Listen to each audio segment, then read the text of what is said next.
인터넷 방송 USSOJSTV 미주비 선교회 이승원 목사입니다. 주 안에서 평안하셨습니까? 오늘은 계시록 4장과 5장에 기록되어 있는 하나님의 보좌와 그 앞에서 진행되고 있는 아주 흥미로운 중요한 예언을 공부할 것입니다.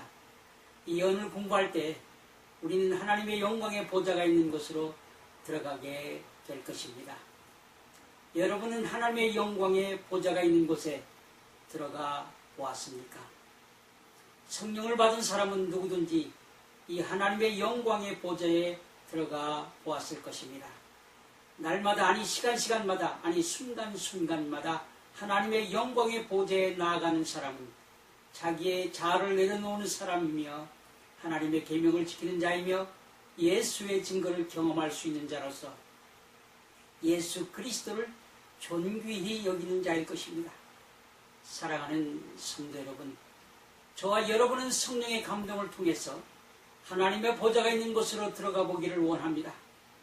요한계시록 4장과 5장의 말씀들은 사도 요한을 통해서 계시 가운데서 하늘 보좌가 베풀어진 이유와 어린 양 예수에 의해서 봉해진 책인 7인을 순서대로 떼면서 과거에 있었던 일과 이제 있는 일 그리고 미래에 일어날 일들을 하나님의 섭리 가운데서 예언의 진행이 시작되려고 하고 있음을 유추해 낼 수 있습니다. 계시록 4장 1절과 5절 말씀 우리 다 같이 읽어보기로 하겠습니다. 계시록 4장 1절부터 5절 말씀은 이 일 후에 내가 보니 하늘에 열린 문이 있는데 내가 들은 바 처음에 내게 말하던 나팔소리 같은 큰 음성이 이르되 이리로 올라오라. 이후에 이 마땅히 일어난 일들을 내가 내게 보이리라 하시더라.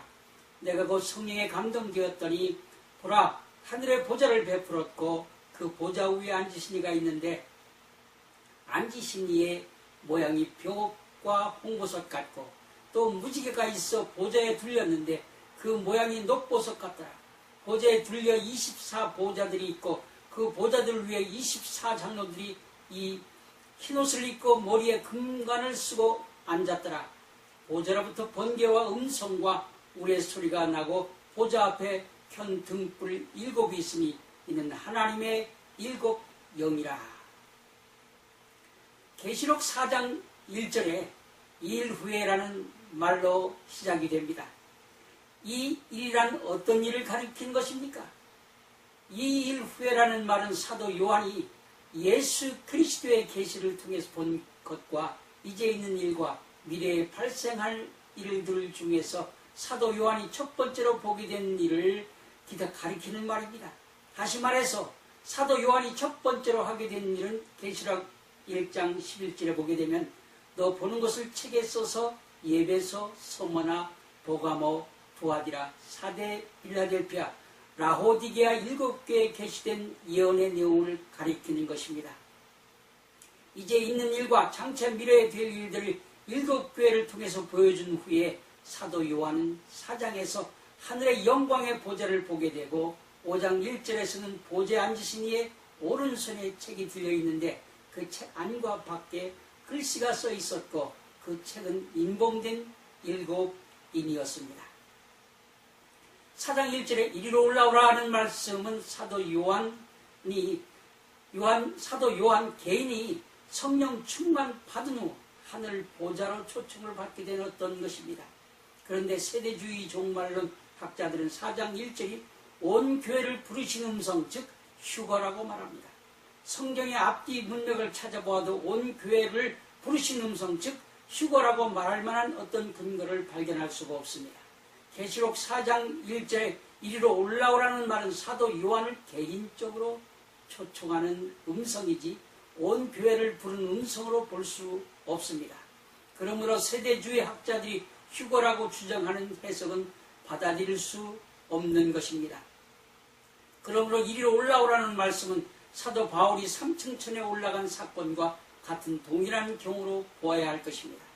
고린도후서 12장 2절에 보게 되면 내가 그리스도 안에 있는 한 사람을 아노니 14년 전에 그가 셋째 하늘에 이끌려간 자라. 그가 몸 안에 있었는지 몸 밖에 있었는지 나는 모르거니와 하나님은 아시느니라. 사도 바울이 고린도후서를 쓰기 14년 전에 3층천 하늘에 이끌려갔다고 했는데 유대인의 하늘 공간의 개념으로 설명해 주고 있는 것을 알 수 있습니다.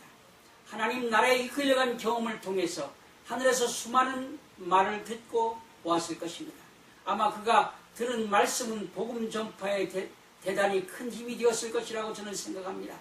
그러나 사도 바울은 하늘에 이끌려가서 듣고 보았던 일에 관하여는 한마디도 언급하지 않고 있습니다.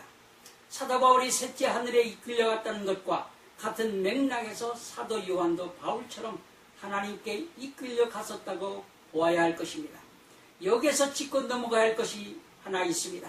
그것은 사도 바울은 삼층천에 이끌려가서 본 것을 성경에 한마디도 기록하지 않았다는 것입니다.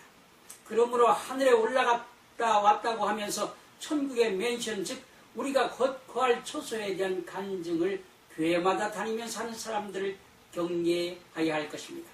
그들은 잘못된 미혹의 영을 받은 사람이라고 확신 있게 말할 수 있는 근거가 계시록 15장 8절 하반절에 있습니다.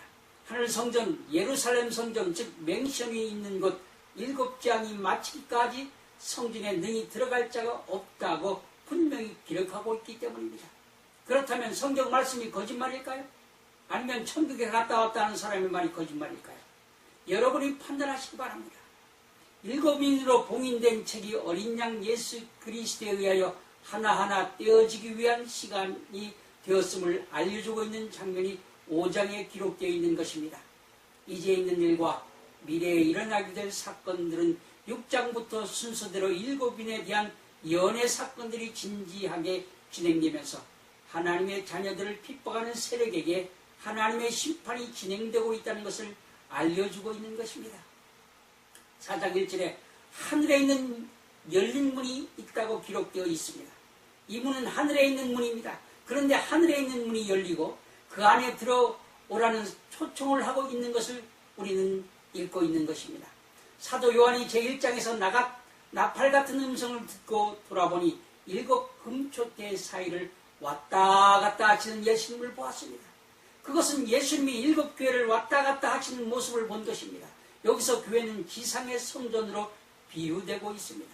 그리고 교회는 하늘의 성전과 밀접한 연관을 가지고 있음을 알 수 있습니다.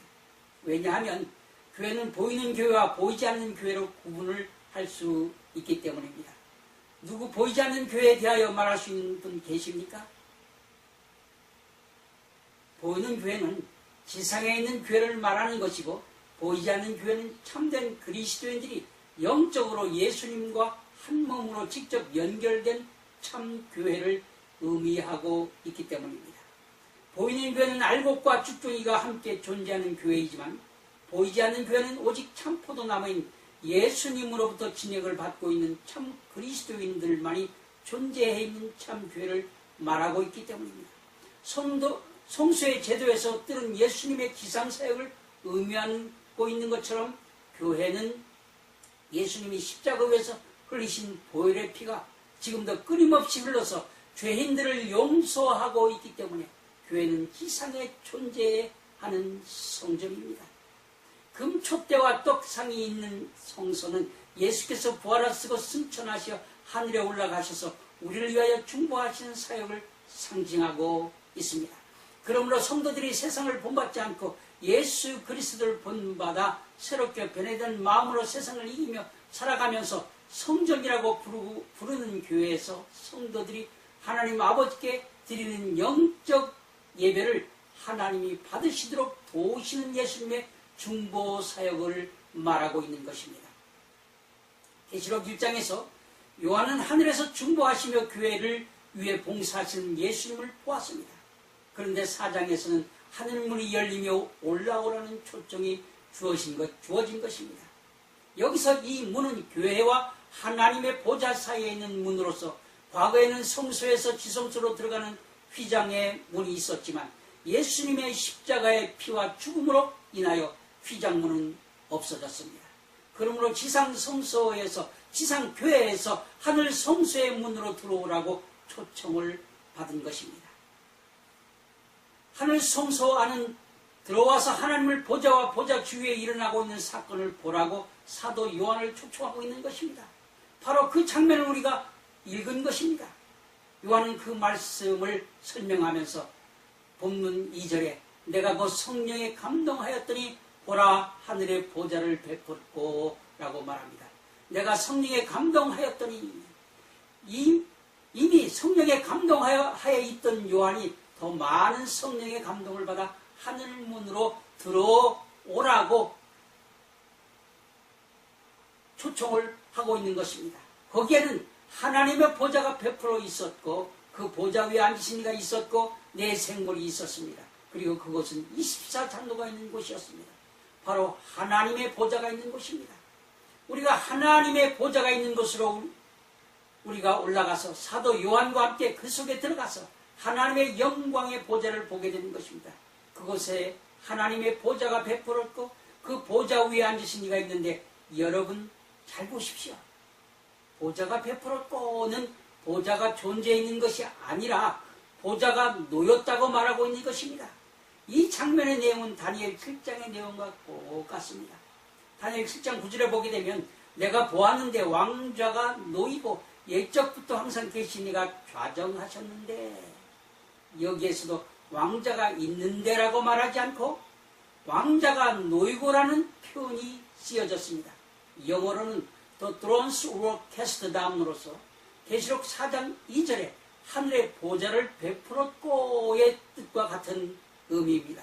다시 말해서 하나님의 보좌가 와서 놓여졌다는 뜻은 우리에게 어떤 한 가지 힌트를 주고 있습니다. 하나님의 보좌는 움직이는 보좌라는 것을 암시해 주고 있는 것입니다. 하나님의 보좌는 어디에나 베풀 수 있는 움직이는 보좌인 것을 알 수 있습니다. 에스겔의 계시에 보면 하나님의 보좌는 움직이는 보좌였습니다.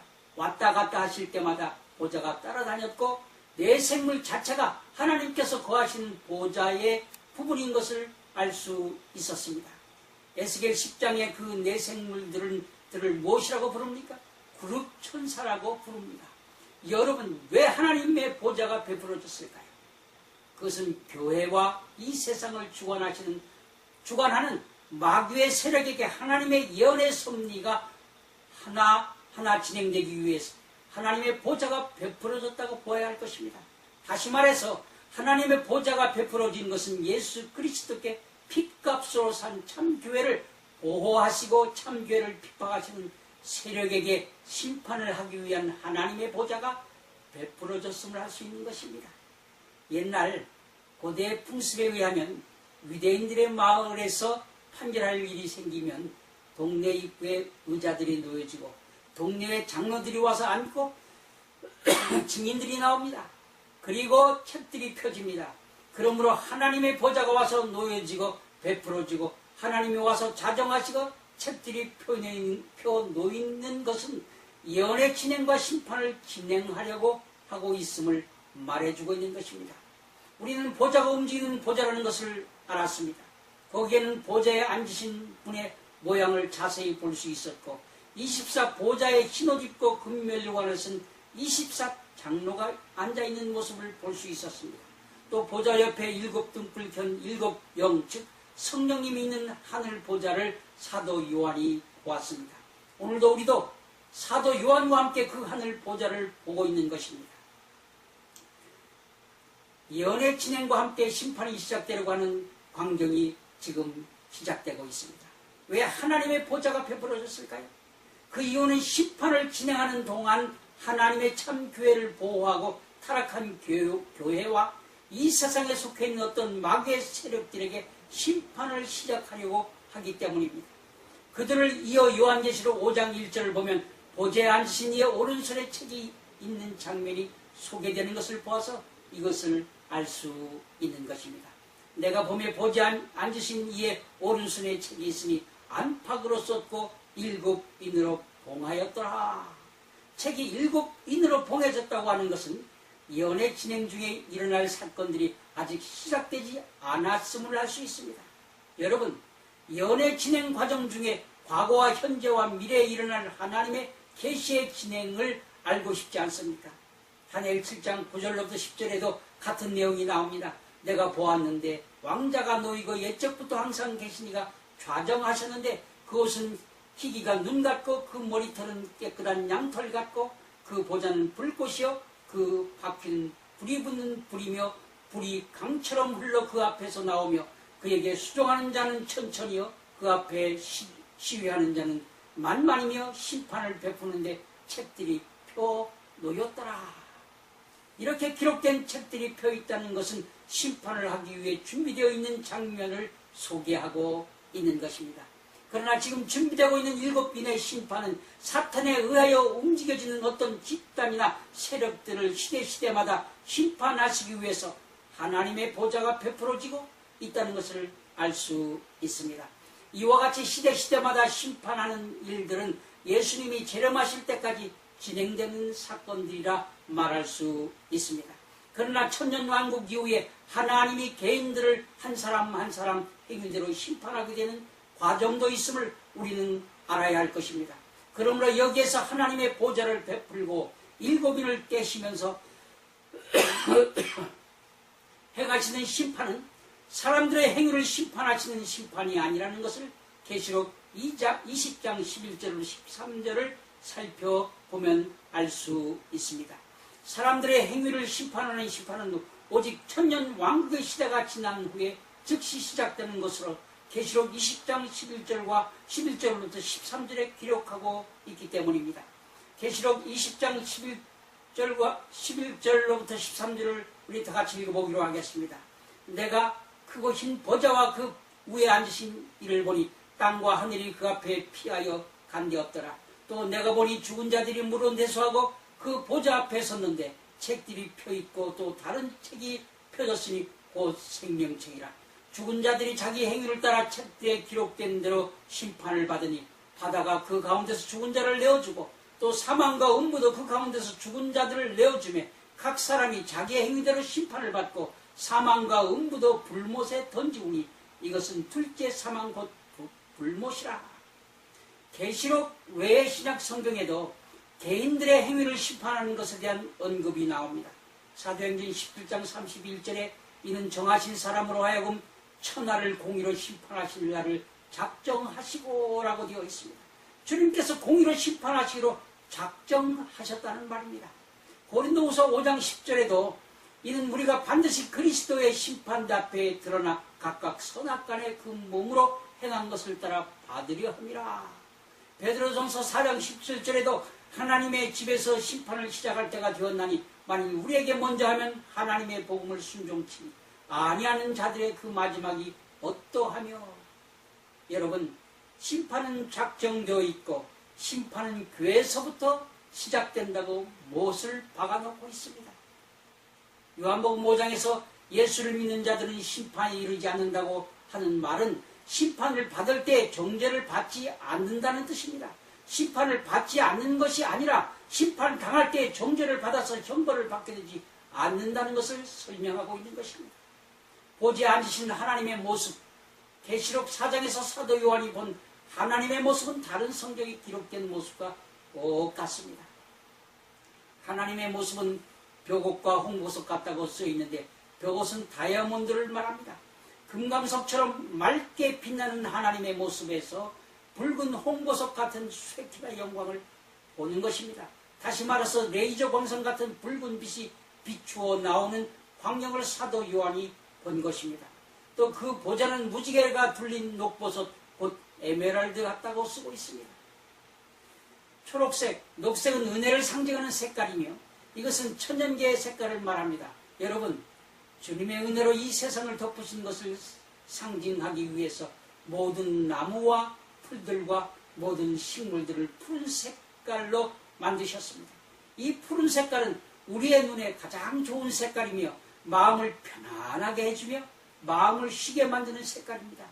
여러분과 저는 육신적으로 쉬게 하기 위해서 정신적으로 안정감을 갖게 하기 위해서 하나님께서 세상을 초록 색깔로 칠하여 놓은 것입니다. 하나님 보좌 주위의 무지개는 하나님의 사랑을 상징합니다. 무지개는 햇빛과 비가 같이 어우러질 때 생겨나는 것입니다. 즉 무지개는 햇빛이 물방울을 통과하면서 만들어지는 것입니다. 비가 없으면 무지개가 없습니다. 그것은 우리의 시련 속에서 하나님의 사랑을 깨닫는 것을 표현한 것입니다. 무지개는 노왕수 후에 하나님의 약속으로 주어졌습니다. 무지개는 하나님의 사랑과 공의가 같이 어울려 있는 것을 상징하는 것입니다. 여러분, 우리에게 시련이 있습니다. 그것은 죄의 결과였습니다. 그러나 그 속에 주님의 사랑이 어울려 있는 것입니다. 주님의 햇빛이 시련을 상징하는 빗물을 통과할 때 거기에 무지개 빛깔이 나타나는 것처럼 우리의 어려운 시련과 시험 속에서도 주님의 사랑을 이해할 때 주님의 사랑이 그 속을 통과하고 여러분의 구원의 은혜를 베풀어주고 성령 충만으로 우리를 도와주시며 그 과정에서 무지개의 경험을 하게 하는 것이 아니겠습니까? 서로 사랑하라 라고 하는 것이 완성되는 것이 아니겠습니까? 시편 85장 10절에 보면 공의와 진리가 같이 만나고 의와 화평이 서로 입맞추었으며라고 말하고 있습니다. 사랑의 무지개가 들고 있는 하나님의 보좌, 하나님의 사랑과 구원하시는 공의가 어우러져 있는 상태를 말하고 있는 것입니다. 주님께서는 사랑이십니다. 주님은 은혜가 많으신 분이십니다. 그러나 하나님은 공평하신 분입니다. 하나님은 공정한 분이시라는 말입니다. 주님은 우리의 죄악을 슬쩍 관가하며 지나치는 분이 아니라는 말입니다. 주님은 우리를 은혜의 보좌 앞으로 때를 따라 돕는 은혜를 얻기 위하여 담대히 나오라고 말씀하고 있습니다. 영광의 보좌입니다. 하늘 보좌입니다. 우리는 하나님의 보좌 앞으로 때를 따라 돕는 은혜를 얻기 위하여 우리의 부끄러운 불의와 죄악을 가지고 담대히 나아오라고 말씀하고 있습니다. 보좌에 앉으신 24상들 우리 한번 또 살펴봅시다. 요한계시록에서 하나님의 보좌 주위에 24보좌들을 보았고 그 보좌에 24장로들이 앉아있는 것을 보았습니다. 그들은 의로움을 상징하는 흰옷을 입고 왕관을 상징하는 금멸관을 쓰고 앉아 있었습니다. 이들은 천사들이 아닙니다. 그렇다면 이들이 누구입니까? 이들은 지상에서 구원받은 자들입니다. 먼저 부활하여 승천한 자들입니다. 계시록 5장 9절에 보면 그들이 찬송을 부르는 장면 가운데서 일찍 죽임을 당하사 각 족속과 방언과 백성과 나라 가운데서 사람들을, 킹제임스 성경에는 우리로 번역되어 있으며 사람들을 피로 사서 하나님께 드리시고라고 말하고 있습니다. 다시 말해서 그들이 찬송을 부를 때 일찍 죽임을 당하시고 그 땅에 사실 때 당신의 피로 우리를 구속하시고라고 기록하였던 것입니다. 그러므로 24장로들이 범죄했다가 예수의 피로 보혈로 죄 용서함을 받고 구원받아서 승천에 올라간 인간들 중에 대표인 것을 우리가 알 수 있는 것입니다. 여러분, 그들이 죽었다가 살아나서 부활 승천한 의인들이라는 것을 다음 성경절들이 증명해 주고 있습니다. 마태복음 27장 50절로부터 53절에 보게 되면 예수께서 다시 크게 소리 지르시고 영원히 떠나가시다. 이에 성서 휘장이 위로부터 아래까지 찢어져 둘이 되고 땅이 진동하며 바위가 터지고 무덤들이 열리며 자던 성도들의 몸이 많이 일어나되 예수의 부활 후에 저희가 무덤에서 나와서 거룩한 성에 들어가 많은 사람에게 보이더라. 여러분, 예수께서 부활하실 때의 의인들 가운데 대표들로 많은 사람들이 같이 부활하고 같이 나왔다고 성경은 말하고 있습니다. 여러분께서 돌아가실 때에 바위가 터지고 지진이 날 때 그들이 부활했다고 했습니다. 예수께서 부활하실 때에 그들이 함께 부활했다고 성경은 말하고 있는 것입니다. 에베소서 4장 8절을 보게 되면 그러므로 이르기를 그가 위로 올라가실 때 사로잡힌 자를 사로잡고 사람들에게 선물을 주셨다 하였도다. 이 말씀은 영어 성경의 의미가 더 분명하게 기록되어 있습니다. 예수님께서 이 땅에 계시고 승천해서 올라가실 때 사로잡혔던 죄인들을 사로잡으셔서 데리고 올라가셨다는 말입니다. 24장로들은 하늘 성소에서 대제사장이신 예수님을 받들어서 봉사하는 제사장들입니다. 그래서 24장로들이 성도의 기도가 담긴 향로를 가지고 있다고 요한계시록 5장에 묘사되어 있습니다. 옛날 이스라엘 성소에서 봉사하는 제사장들의 반열들이 24반열, 24그룹이었습니다. 그룹이 24그룹이었습니다. 왜냐하면 제사장들이 너무 많아서 한꺼번에 와서 봉사할 수 없으니까 다윗이 24그룹으로 나누었습니다. 여러분, 대제사장 밑에 같이 봉사하는 제사장들이 또 많이 있었습니다. 요한계시록 5장 8절에 보면 24장로들이 그 어린 양 앞에 엎드려 각각 검은 고와 향이 가득한 금대접을 가졌으니 이 향은 성도의 기도들이라고 말씀하고 있습니다. 그들이 향로를 들고 있는데 그 속에 성도들의 기도들이 있다고 말합니다. 24장로들은 성도들의 기도의 향로를 들고 예수님과 함께 있는 제사장들입니다. 마귀의 송사를 이기고 공정하게 판정하려면 24장로는 인간으로서 살다가 마귀의 시험과 유혹들을 이긴 경험을 가진 자들로서 흰옷을 입은 정결교된 의로운 자들입니다. 이들은 보좌 앉으신 이에게 경배하며 자신들의 멸관을 보좌 앞에 던지며 우리 주 하나님이여 영광과 존귀와 능력을 받으시기에 합당합니다 라고 찬양을 돌릴 수 있는 참 그리스도인들을 대표한 24장로들임을 알 수 있습니다. 그것은 24장로가 참 그리스도인들 대표가 될 수 있는 것은 기도의 향로를 그들이 들고 있기 때문입니다. 이제 우리 다같이 7병에 대해서 살펴봅시다. 계시록 4장 5절에 보면 보좌에 앉았던 편 등불 7이 있으니 이는 하나님의 7병이라. 보좌 주위의 7등불을 하나님의 7병이라고 설명하고 있습니다. 이것은 이 세상의 모든 것을 살피고 하시는 성령의 기능을 상징하는 것입니다. 자, 그러면 또 보좌 주위의 내생물을 살펴봅시다. 계시록 4장 6절부터 11절 말씀을 봉독해 드리겠습니다. 보좌 앞에 수정과 같은 유리바다가 있고 보좌 가운데와 보좌 주위에 네 생물이 있는데 앞뒤에 눈이 가득하더라. 그 첫째 생물은 사자 같고 그 둘째 생물은 송아지 같고 그 셋째 생물은 얼굴이 사람 같고 그 넷째 생물은 날아가는 독수리 같은데 네 생물이 각각 6날개가 있고 그 안과 주위에 눈이 가득하더라. 그들이 밤낮 쉬지 않고 이르기를 거룩하다 거룩하다 거룩하다.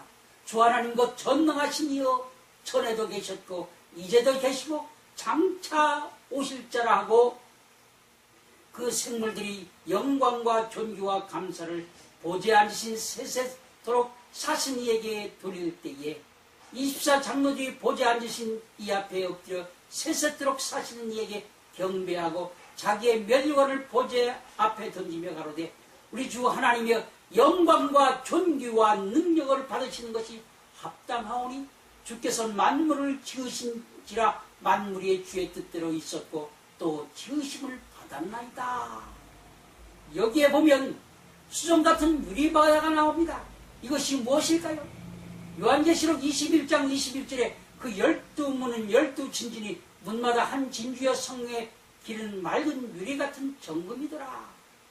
요한계시록 15장 2절에는 불이 섞인 유리바다라고 했습니다. 그러므로 이 유리바다는 정금길입니다. 반짝반짝 빛나는 것이 마치 불이 섞인 길 같다고 설명하고 있는 것입니다. 여기에 보면 보좌 가운데와 보좌 주위에 네 생물이 있다고 말합니다. 이 말은 보좌를 가운데로 하고 그 주위에 있다는 뜻인데 네 생물이 하나님의 보좌를 떠받들고 있는 모습을 말하고 있는 것입니다. 그런데 네 생물이 앞에 눈이 가득하다고 표현되어 있습니다. 이것은 모든 것을 살피는 기능을 표현한 말입니다. 그리고 네 생물들의 모습은 각각 사자, 송아지, 사람 얼굴, 독수리 같다고 요한은 말합니다. 이것들은 상징적인 것입니다. 상징적으로 하나님의 성품을 말하고 있다고 볼 수 있는 것입니다. 그들은 쉬지 않고 찬양을 하고 있는 것을 볼 수 있습니다. 그런데 왜 생물이 보좌 주위에 있을까요? 그 이유는 네 생물의 특성, 곧 사자의 힘, 용맹, 권능, 능력, 송아지의 봉사하는 인내, 사람의 얼굴, 지성, 독수리의 신속함이 예수 그리스도의 특성을 잘 표현해주고 있기 때문입니다. 네 생물들은 하나님의 성품과 능력을 상징적으로 설명하고 있습니다. 옛날 신학자들도 이 네 생물의 속성을 예수님의 속성으로 적용하였습니다. 예수 그리스도의 특성은 신약의 4급 복음에 표현되어 나타나고 있습니다. 마태복음은 왕 대신 예수 그리스도를 강조하고 족보가 다윗 자손임을 강조하고 있습니다. 사자는 동물의 왕임으로 왕을 상징합니다. 마가복음은 종으로 오셔서 섬기는 예수를 나타내고 있습니다. 마치 그것은 종처럼 봉사하는 예수님의 모습을 온유하고 섬기는 송아지로 표현하는 것과 같습니다. 또한 누가복음은 그리스도를 인간 예수로 표현하고 족보가 아담의 아들임을 강조하고 있으며 인자라는 단어가 많이 등장합니다. 그러므로 이는 사람의 얼굴을 가진 생물의 특성과 아주 잘 들어맞는 것입니다. 요한복음은 예수님의 영원한 말씀입니다. 창조주이신 하나님으로 즉 신성으로 묘사하고 있으므로 그러므로 그 의미를 독수리로 상징하고 있는 것입니다. 예수님의 네 가지 특성을 다 지니고 있는데 네 생물들은 상징적이라고 표현할 수 있습니다. 그러므로 네 생물은 하나님의 속성을 다 가지고 있음을 알 수 있습니다.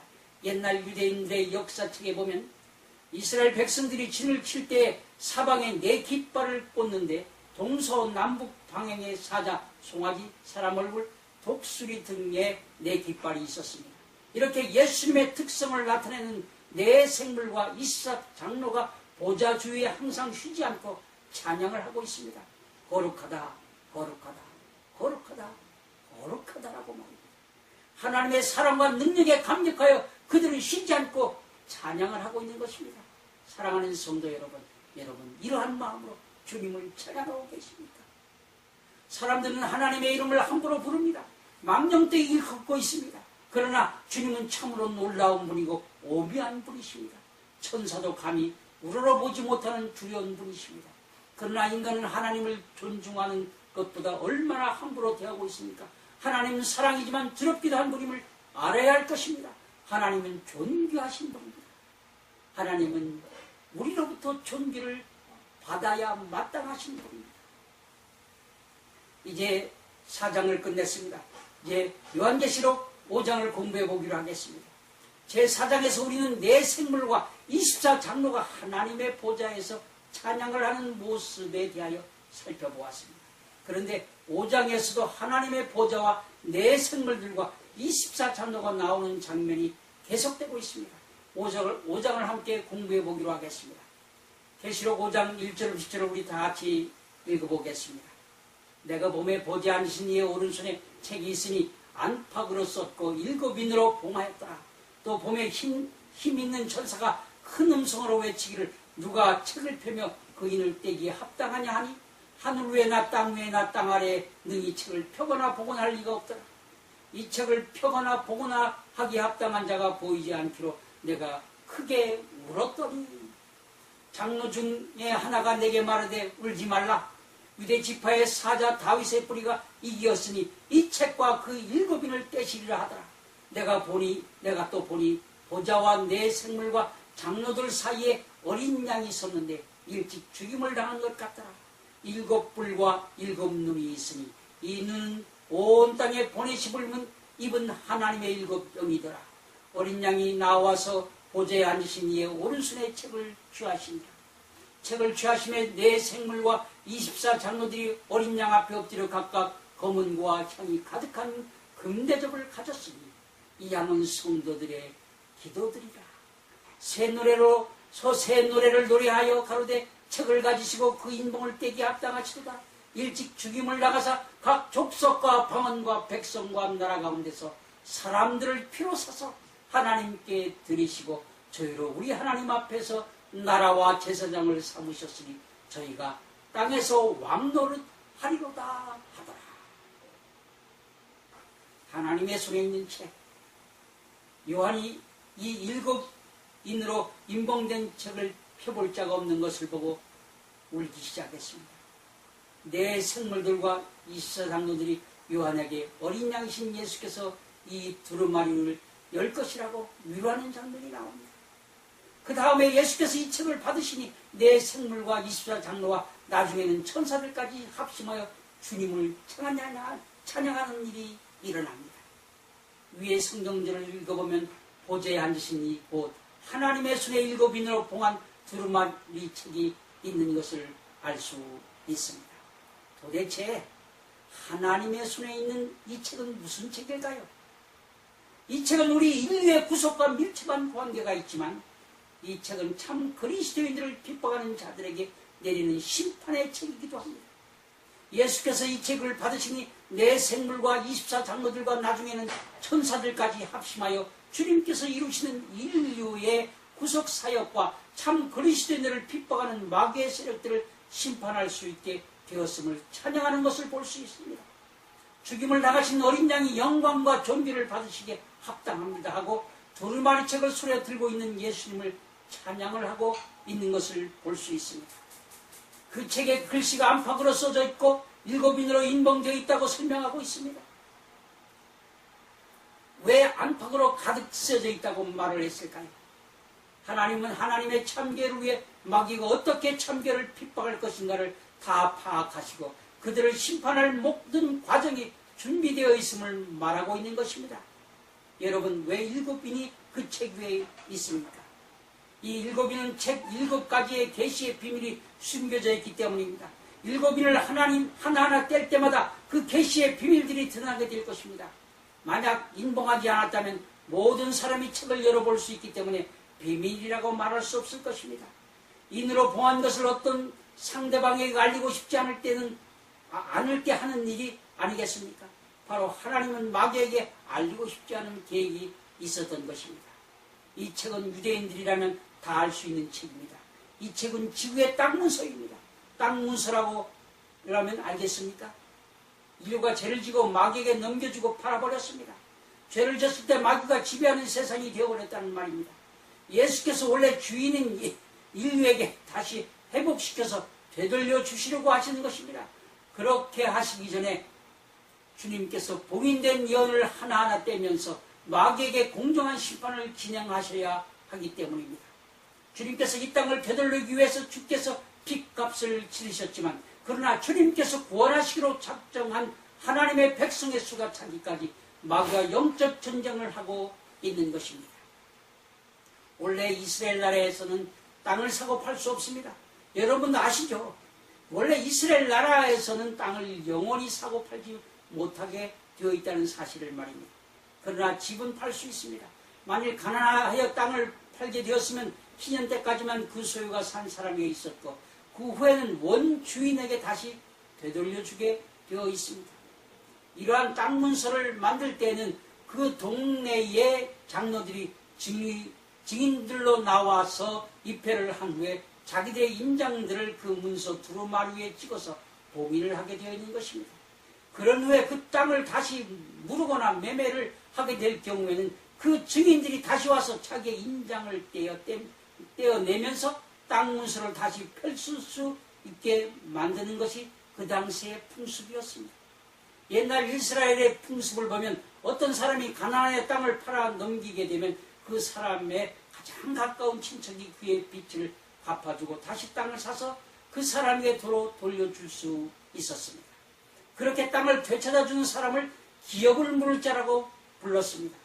그러므로 예수님은 우리를 위해 무엇을 해줄 자 아닙니까? 우리의 기업을 물을 자가 된 것입니다.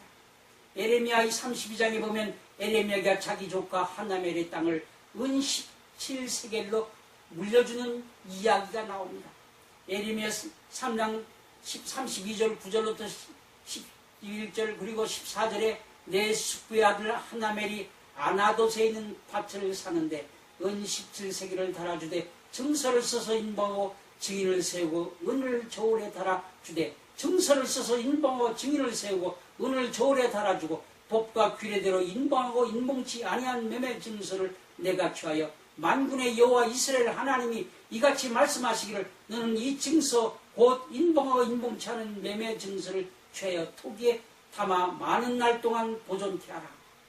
땅 문서는 인봉한 것과 인봉치 않은 것 두 개가 있었습니다.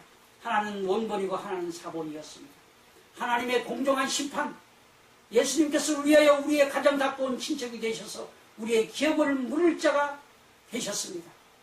여러분 감사하십니까? 여러분은 진심으로 주님께 감사하는 마음으로 살고 있습니까?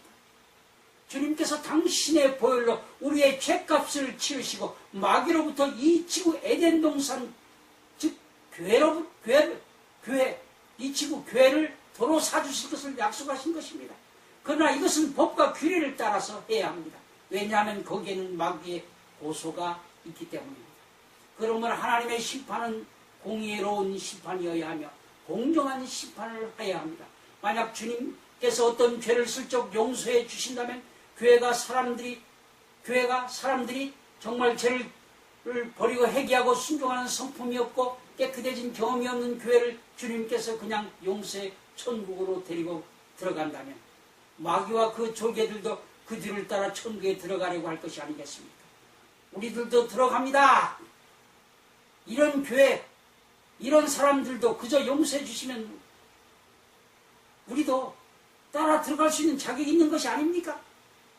주의 법을 범하는 것과 주의 법을 범하는 것은 피차 마찬가지 아닙니까? 이렇게 마귀가 분명하게 이야기할 것이 아니겠습니까? 그러므로 주님께서 반드시 교회가 개인이 정결하게 된 증거를 보이고 하늘로 올리우셔야 되는 것입니다. 여러분, 하나님의 구속사업에는 참교회와 가짜교회, 알곡과 쭉쭉이를 가르는 심판이 포함되어 있습니다. 하나님께서 인류를 구속하기 위해 독생자 예수 그리스도를 주셔서 죄값을 그의 피로 치르시고 교회를 다시 찾으셨지만 그 대속을 받은 사람들이 정말 모든 죄를 회개하고 용서받고 죄를 버리고 정결케 되었는지 또 하나님의 법을 어기지 않고 살 수 있는 성품으로 준비된 자들인지 살피셔야만 하는 것입니다. 앞으로 우리가 24장로들처럼 24장로들 반열에 속할 수 있다는 것을 24장로들을 통해서 우리에게 본으로 보여주고 있는 것입니다. 24장로들은 이 지구에서 죄 가운데 살다가 구속을 얻은 의인들이기 때문에 이 지상 교회를 통해서 하나님을 찬양하고 경배하던 자들로서 주님께서 그 의인들을 데리고 하늘로 올라간 것입니다. 그들은 이 세상에 살다가 죄로부터 용서함을 받고 의로워진 자이며 순종하는 자들로 변화된 바로 24장로들입니다. 그래서 24장로들이 보좌 위에 있는 것입니다. 예를 들면 에녹, 엘리야, 모세 같은 자들, 바로 이 사람들이 이 지구에는 지금 십자가의 구속사에게 계속 진행되고 있습니다. 이와 같은 사람들을 주님은 찾고 계신 것입니다. 예수님께서 영광의 구름을 타시고 이 땅에 오셔서 우리를 영원히 살도록 회복시켜 주실 때에야 구속사역이 완전히 다 성취될 것입니다. 여러분 기억하십시오. 예수님께서 심판하시고 그 심판을 집행하시기 위해서 반드시 속히 오십니다. 예수님께서 오실 때 그때의 구속사역은 완전히 이루어지고 성취될 것입니다.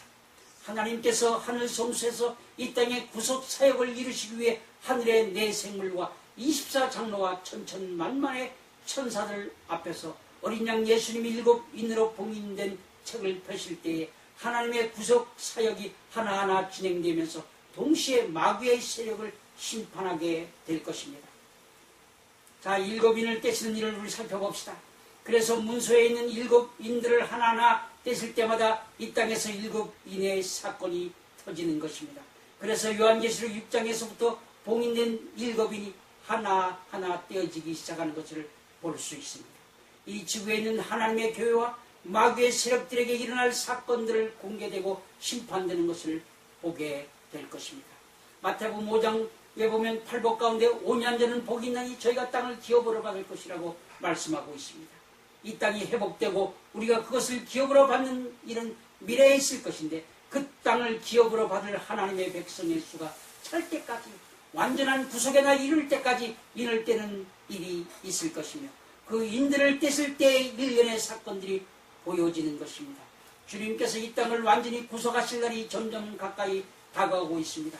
7인의 사건들은 7교회의 시기들과 같은 시기입니다. 우리는 지금 마지막 7번째 인을 떼어지려고 하는 시대에 살고 있습니다. 누가복음 21장 28절에 보면 이런 일이 되기를 시작하거든 일어나 머리를 들라 너의 구속이 가까웠느니라. 만일 7째 인이 떼어지면 계시록 22장 11절과 12절 말씀이 이루어지게 될 것입니다. 불의한 자는 그대로 불의하고 더러운 자는 그대로 더럽고 의로운 자는 그대로 의를 행하고 거룩한 자는 그대로 거룩하게 되게 하라. 보라 내가 속히 오리니 내가 줄상이 내게 있어 각 사람에게 그의 일한 대로 갚아주리라. 마지막 7 일이 떼어지는 그때는 바로 불의한 자는 그대로 불의하고 더러운 자는 그대로 더럽고 어려운 자는 그대로 의를 행하고 거룩한 자는 그대로 거룩하다고 말합니다. 요한이 하나님 아버지의 오른손에 있는 그 책을 펼자가 보이지 않는 것, 그게 무엇입니다. 이 주기의 운명이 달린 큰 문제였기 때문이었습니다. 그때 잔무 중 하나가 유다 지파의 사자 다윗의 뿌리가 이겼으니 이 책과 그 인을 떼시리라고 말하였습니다. 이 책과 인을 떼신 자는 죽임을 당한 것 같은 어린 양이라고 했습니다. 바로 그분이 예수님이십니다. 예수님은 상처를 가지고 계시다고 했습니다. 우리를 위하여 찔리시고 못 박히신 사랑의 상처를 말하고 있는 것입니다. 아직도 예수님의 상처가 있다는 말입니다. 하박국 3장 4절에 보면 그 광명이 햇빛 같고 광선이 그 손에서 나오더니 그 권능이 그 속에 감추었도다. 무슨 말입니까? 예수님의 십자가의 상처에 광명의 햇빛 같고 광선이 그 손에 나오는 권능이 그 속에 감춘 것 같다. 예수님의 십자가의 능력입니다. 7눈과 7뿔에 대해서 우리 한번 살펴봅시다. 그에게 7뿔과 7눈이 있으니 이 눈들은 온 땅에 보내심을 받은 하나님의 7명이다. 7눈은 능력과 모든 것을 아는 지혜가 있으심을 상징합니다. 또 7눈은 온 땅에 보내심을 입은 7영을 상징한다고 말합니다. 예수님은 우리와 같은 인간의 몸을 입고 태어나셨습니다. 그러나 승천하셔서 성령을 통해서 우리의 모든 것을 알고 계십니다.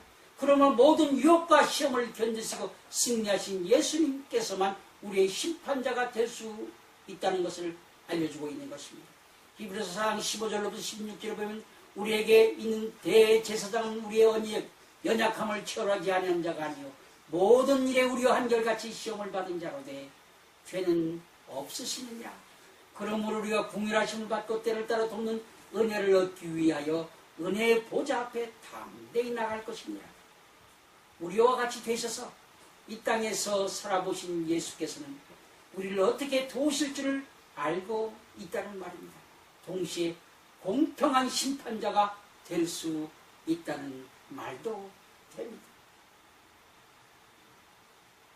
고린도후서 5장 10절에 보게 되면 이는 우리가 반드시 심판 대표에 드러나 각각 선악간에 그 몸으로 행한 것을 따라 받으려 함이라. 또 사도행전 17장 31절을 보면 이는 정하신 사람으로 하여금 온 천하를 공의로 심판할 날을 작정하시고, 또 요한복음 5장 22절과 27을 보면 아버지께서 아무도 심판하지 아니하시고 심판을 다 아들에게 맡기셨으니 또 인자됨을 인하여 심판하는 권세를 주셨느니라. 그러므로 예수께서 책을 취하시자 내 생물과 24장로 그리고 온 하늘 천사들이 하나님을 찬양하는 장면이 나오는데 그들이 찬양하는 내용은 다음과 같습니다. 다시 말하면 하늘에서 드리는 찬양 예배입니다. 하늘에서는 찬양 예배를 어떻게 드리는가 살펴봅시다. 계시록 5장 10절로부터 14절에는 저희가 우리 하나님 앞에서 나라와 제장을 삼으셨으니 저희가 땅에서 왕노릇하리로다 하더라. 내가 또 보고 들음에 보좌와 생물들과 장로들을 둘러선 많은 천사의 음성이 있으니 그 수가 만만이여 천천이라. 큰 음성으로 이르되 죽임을 당하신 어린 양을 능력과 부와 지혜와 힘과 존귀와 영광과 찬송을 받으시기에 합당하도다 하더라. 내가 또 들으니 하늘 위에와 땅 위에와 땅 아래 바다 위에와 또 그 가운데 모든 피조물이 이르되 보좌에 앉으시니와 어린 양에게 찬송과 존귀와 영광과 권능을 세세토록 돌릴지어다 하니 내 생물이 이르되 아멘 하고 장로들은 엎드려 경배하더라. 사랑하는 성도 여러분, 이렇게 하늘에서 지금도 예배를 드리고 있는 것입니다. 바로 우리도 이와 같이 하나님을 찬양하며 예배를 드리는 것입니다. 사랑하는 성도 여러분, 다음 시간에는 7인에 관한 사건을 다루기로 하겠습니다.